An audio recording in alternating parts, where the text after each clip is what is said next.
வாழை main stream சினிமாவுக்கு பக்கத்தில் இருக்குது. அதுதான் அதனுடைய வெற்றி.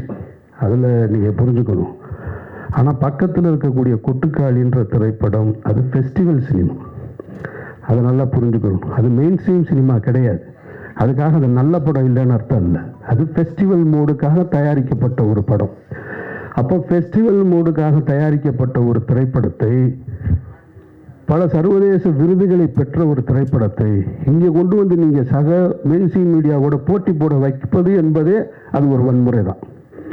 அது எனக்கு ஏற்புடையதல்ல. அப்படி ஒரு படத்தை கொண்டு வந்து போட்டி போட வைக்கவே கூடாது. அது தேவையற்ற வேலை. சர்வதேச விருது வாங்கின ஒரு திரைப்படம், பாராட்டுக்களை பெற்ற ஒரு இயக்குனரை இங்கே ஒரு 150 ரூபா கொடுத்துட்டு வெளியில் வரும்போது ஒருத்தர், இப்போ தான் யூடியூப் நிறையா வந்துருச்சு இல்லையா, யூடியூப் வந்துட்ட காரணத்தினால என்ன பண்ணுறாங்கன்னா, நாங்கள் படமாக எடுத்து வச்சுருக்கோம், நம்ம அதை பார்க்குறோம். 2 நாளாக நான் பார்த்துட்ருக்கேன். அந்த டைரக்டரை பார்த்தா நான் வெட்டுவேன், அடிப்பேன் அப்படின்லாம் சொல்கிறேன். அவருக்கு யார் அந்த உரிமை கொடுத்தது? வெட்டுவேன் அடிப்பேன்னு சொல்கிறதுக்கான உரிமை யார் கொடுத்தா? படம் நல்லா இல்லைன்னு சொல்கிற, அது ஓகே, ஏன் நீ காசு கொடுத்து பார்த்ததுனால தான் அது கூட உனக்கு அந்த உரிமை, இல்லைன்னா அது கூட கிடையாது. அப்போது தேவையற்ற முறையில் என்னை பொறுத்த மட்டும் நான் கொட்டுக்காளி திரைப்படத்தை நான் எடுத்திருந்தேன், தயாரிச்சிருந்தேன் அப்படின்னா நான் தியேட்டருக்கே கொண்டு வந்திருக்க மாட்டேன். அதை வணிக நோக்கத்தில் கொண்டு வந்து திணிக்க வேண்டிய அவசியம் இல்லைன்னு நான் நினைக்கிறேன். அது அவசியமற்றது. அது சர்வதேச திரைப்பட விருதுகளை பெற்றிருக்கு. அந்த கண்ணியத்தை அப்படியே கொடுத்துருக்கணும். அதனுடைய தயாரிப்பாளர் ஒரு பிரபல நடிகராக இருக்கிறாரு. அவர் நிச்சயமாக அவருடைய இன்ஃப்ளூயன்ஸை வச்சு அவர் ஓடிடி தளத்துக்கு வித்திருந்திருக்காங்க. அதோட போட்ட முதலீடை எடுத்துட்டு பிரச்சனையை முடிச்சிருந்தா தேவைப்படுறவங்க அந்த படத்தை போய் ஓடிடியில் பார்த்துருப்பாங்க. இப்போ நீ கொண்டு போய் 1000 ரூபா பணத்தை கொடுத்துட்டு குடும்பத்தோட போய் எனக்கு பாட்டு இல்லை, ஓப்பனிங் சீன் இல்லை, மியூசிக் இல்லை, இன்டர்வல் பிளாக் சரியா இல்லை, எண்டு ப்ராப்பராக இல்லைன்னு சொல்ல வேண்டிய அவசியம் எங்கே ஏற்படுது? நான் பாக்கெட்லேருந்து காசு எடுத்து கொடுக்கும்போது வருது. அப்போ அது தேவையற்றது. அப்போ மெயின் ஸ்ட்ரீம் சினிமாவுக்கு என்ன சொல்லணும், ஃபெஸ்டிவலுக்கு என்ன சொல்லணுன்றது நம்ம தெரிஞ்சு வச்சுக்கணும். அதை விட்டுவிட்டு நான் ஃபெஸ்டிவலுக்கு எடுத்த மூணு படத்தை எடுத்துட்டு நாளைக்கு கெதியாக கூட இருக்கலாம், இதே படத்தை கொண்டு வந்து நீங்கள் மெயின் ஸ்ட்ரீமில் கொண்டு வந்து வச்சுட்டு என்ன ஆடியன்ஸ் பார்க்க மாட்டேன்றாங்க அப்படின்னு சொல்லக்கூடாது. அது ஏற்புடையது கிடையாது. அந்த வகையில் ஏன்னா அதுதான் சமீபத்திய உதாரணமாக தான் நான் அதை வச்சு தான் இந்த கெதியையும் சொல்கிறேன். அந்த மாதிரி உங்களுடைய திரைப்படத்தையும் அதுபோல் மக்களுக்கு கொண்டு போய் சேர்க்கக்கூடிய திரைப்படமாக ஆக்கித்தர வேண்டிய பொறுப்பு உங்களுக்கு இருக்குது. அப்புறம் இங்கே நிறைய இருக்குது. இந்த மாதிரி சாலை வசதி இல்லாமல் இந்தியா ஏசியன் கேம்ஸ் நடத்துறது, அப்புறமா இன்னும் அடுத்து ஒலிம்பிக் கூட கேட்டிருக்காங்களாம். இவங்க ஒலிம்பிக்கு கேட்டிருக்கதா சொல்கிறாங்க.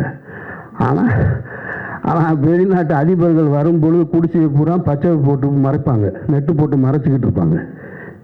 ஆனால் இவங்க ஒலிம்பிக் கேட்ட ஆசியன் கேம்ஸ் நடத்துறதுக்கு கிராமங்களை உருவாக்கணும். அப்போ அதுக்கு ஒரு கிராமங்களே உருவாக்குறாங்க. ஒரு விளையாட்டுக்கு ஒரு கிராமங்களை உருவாக்குகிற ஒரு நாடு உண்மையான கிராமத்திற்கு சாலை வசதி ஏற்படுத்தி தர வேண்டும் என்பது மிக மிக அவசியமானது. அதை நம்ம கேட்க வேண்டிய பொறுப்பு நமக்கு இருக்குது. அதை இந்த திரைப்படத்தின் மூலமாக நீங்கள் கேட்டதா நான் உணர்றேன். நான் அப்புறம் இந்த படத்தின் தயாரிப்பாளர் இங்கே ஒன்று சொல்லும்போது சொன்னார், என்னை எதுக்கு நடிகை கூப்பிட்டாங்கன்னு தெரிலன்னு. அவர் இயக்குனர் ரொம்ப புத்திசாலித்தனமான வேலையை தான் செஞ்சுருக்கார், நான் நம்புகிறேன். நான் ஏன்னா தெரியும், இந்த மாதிரியான திரைப்படங்களை எடுக்கும்போது ஒரு ஆர்வத்தில் எடுத்துடுவாங்க.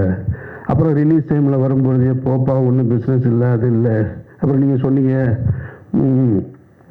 வியாபாரத்துக்கு உண்டான முகங்கள்னு. அப்படிலாம் முகம்லாம் இல்லைங்க. எந்த முகம் நடித்தாலும் வியாபாரம் இல்லை, அது வேறு பிரச்சனை. அவர் தெளிவாக தேர்ந்தெடுத்திருக்காரு. சரி, குறைந்தபட்சம் ஒரு கதாபாத்திரமாக போட்டோம்னா தேட்டர் வரைக்கும் நம்ம கூட நிற்பார். அது ஒரு சாதுரியம்தான், அது தப்புன்னு சொல்ல முடியாது. அது ஒரு புத்தி சாதுரியம் தான். அதை சரியாக செய்யும் பொழுது அவரும் பயனடைகிறாரு, நீங்களும் பயனடைகிறீங்க.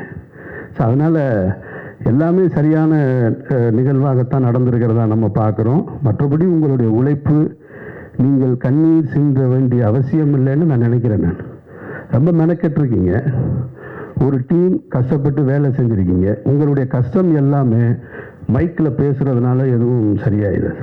நீங்கள் பட்ட கஷ்டம் இன்னொருத்தவங்களுடைய கஷ்டத்தை பொது சமூகத்துக்கு சொல்வதற்காக பட்ட கஷ்டம்.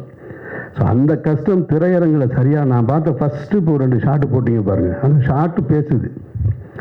ஷாட்டு பேசுது அந்த ஊர் என்னன்னு அப்படின்றது. எனக்கு இப்போ பார்த்த உடனே என்ன தோணுது, இந்த கதையை எடுத்துகிட்டு நம்மள்கிட்ட வராமல் போயிட்டாங்களே இவங்க, எடுத்துகிட்டு வந்தால் எடுத்து கொடுத்துருப்போமே அப்படின்னு தான் தோணுது. நான் நகரத்தில் வளர்ந்தவன், நான் மதுரைன்ற நகரத்தில் வளர்ந்தவன். எனக்கு கிராமங்கள் தெரியும். ஆனால் கிராமத்தில் இருக்கக்கூடிய வழி என்னன்றது அதெல்லாம் அவ்வளவுலாம் நான் வளரலை. நான் ரொம்ப சின்ன வயசில் ரொம்ப ஜாலியாக சுற்றிக்கிட்டு இருந்த பையன். நான் காலேஜ் வர வரைக்கும் ரொம்ப ஜாலியாக இருந்தேன் நான். அதனால் நான் பார்த்த விஷயங்களே அங்கங்கே அந்த கிராமம் அது இதுன்னு எனக்கு இருக்கிற சினிமா அனுபவத்தை வைத்து, நான் பார்த்த சினிமா அனுபவத்தை வச்சு எனக்குன்னு ஒரு கதையை உருவாக்கி நான் திரைப்படம் எடுத்துகிட்டு இருக்கேன். இது நான் பார்க்கல.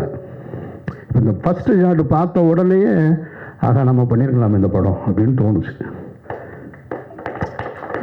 அப்போது நம்ம கடைசியாக சேர்க்கிறதை விட முதல்லையே நீங்கள் யாரையாவது சந்திச்சிருந்தா இன்னும் சரியாக கூட வந்திருக்கும்னு என்பது எதுவாக இருந்தாலும் நீங்கள் சரியாக பண்ணியிருக்கீங்கன்னு எனக்கு நம்பிக்கை இருக்குது. அந்த ஷாட்டு பார்க்கும்போது முழு படமும் அந்த உணர்வை எனக்கு கொடுத்துருச்சுன்னா நீங்கள் வெற்றி அடைஞ்சிட்டீங்கன்னு அர்த்தம். உங்களுடைய வெற்றி என்பது அரசின் காதுகளுக்கு போய் கேட்கும். எப்படி ஜெய்பீம் திரைப்படத்தை இந்த மாநிலத்தின் முதல்வர் பார்த்தாங்களோ அதுபோல் உங்களது இந்த திரைப்படத்தையும் படம் நல்லா இருந்துச்சுன்னா பத்திரிகையாளர்கள்ட்ட உங்கள்கிட்ட அன்பாக கேட்டுக்கிறேன், இந்த படம் என்னைக்கு ரிலீஸ் ஆகுதோ காப்பி ரெடி ஆகுதோ அதை பார்த்துட்டு உங்களுடைய விமர்சனங்களில் இந்த திரைப்படத்தை தமிழகத்தின் முதல்வர் பார்க்க வேண்டும்னு கடைசி வரியாக கோடிட்டு எழுதுங்க. பாதகம் செய்பவரை கண்டால் நாம் பயங்கொள்ளலாகாது பாப்பா, மோதி மிதித்து விடு பாப்பா, அவர் முகத்தில் உமிழ்ந்து விடு பாப்பா. அண்மை செய்திகளை உடனுக்குடன் தெரிந்து கொள்ள இணைந்திருங்கள் இயம்நாடு தொலைக்காட்சியுடன்.